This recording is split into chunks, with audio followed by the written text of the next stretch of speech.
Hi everybody, my name is Chris Mazurk, and today we're going to talk about Mazloy's guide to high quality remote video capture.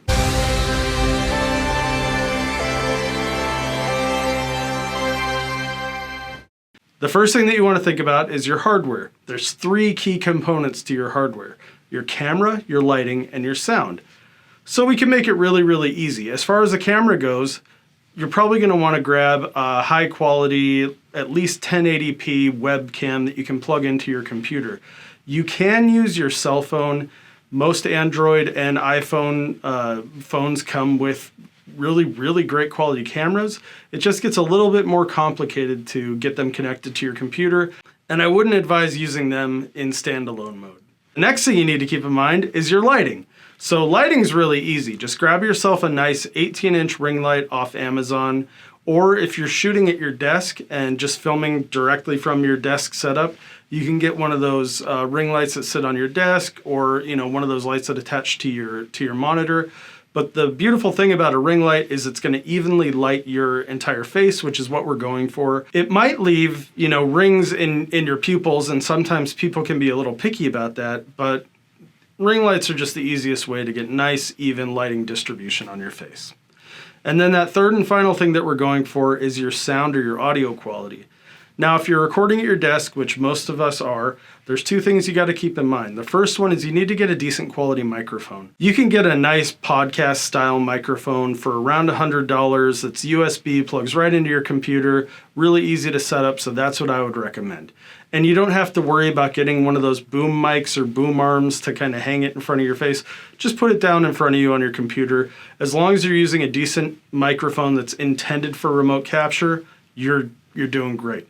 And then the other component to sound is your headphones. You can get a nice podcast style microphone for around $100 that's USB, plugs right into your computer, really easy to set up, so that's what I would recommend.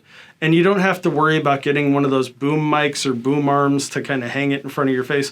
Just put it down in front of you on your computer. As long as you're using a decent microphone that's intended for remote capture, you're doing great.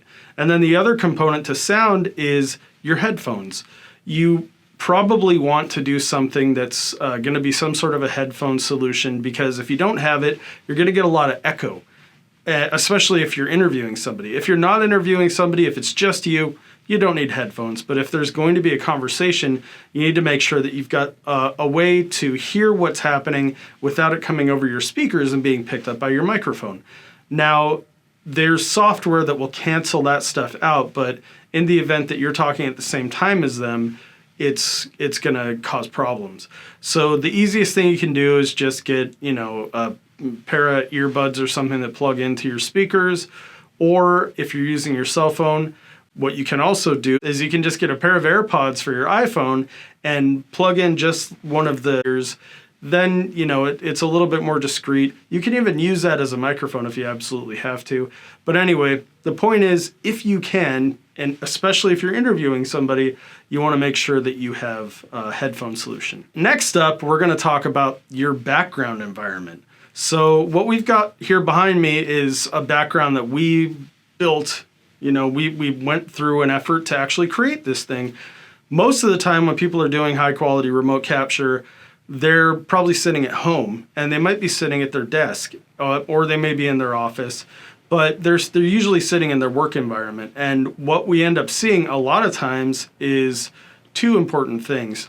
One, there's clutter, and two, the stuff isn't necessarily in compliance with their company's brand guidelines. So those are the first two things that you need to make sure you're keeping in mind.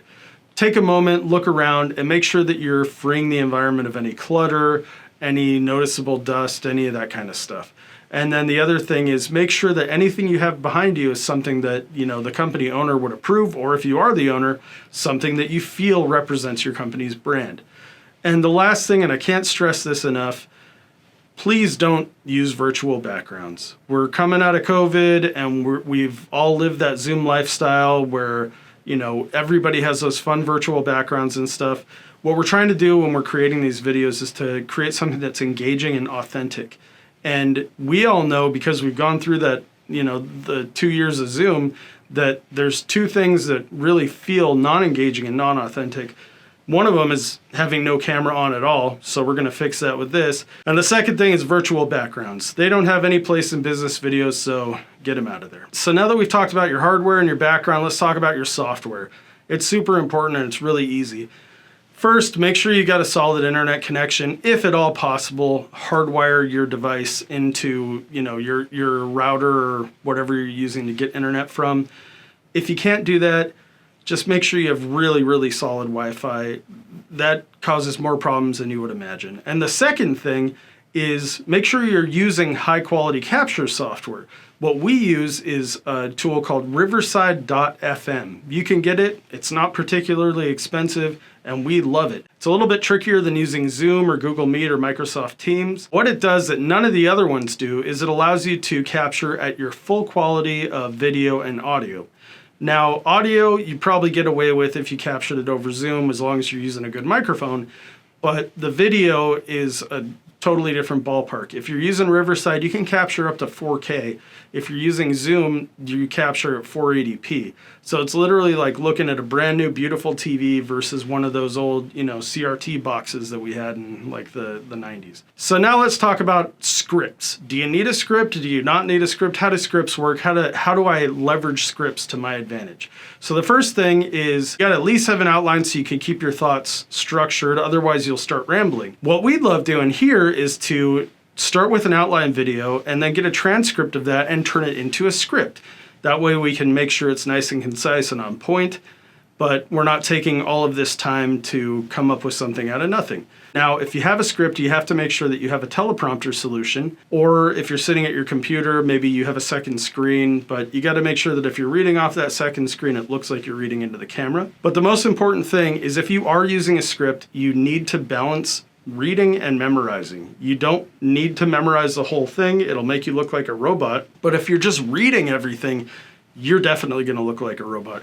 It's the most boring thing in the world. So what we recommend is go through the script a couple times, remember the key points, make some mental notes, and as you're going through the teleprompter, that'll give you the flexibility that you need to be animated and excited, and that's what people are looking for. The final component of high quality remote capture, performance. Performance is arguably the most important piece, because if you're making something and it's super boring, you're gonna lose people right away.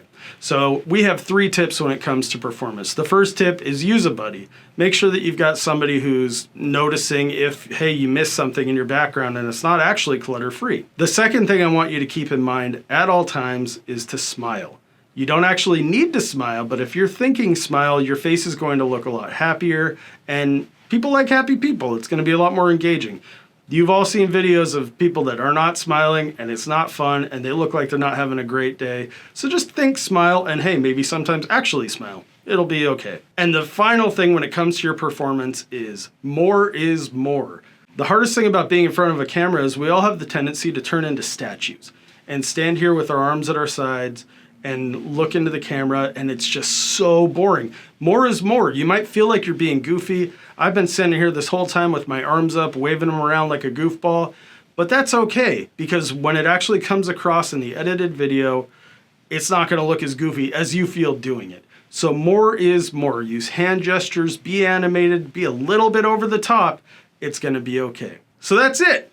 Thanks for joining me as I reviewed Mazloy's guide to high quality remote video capture.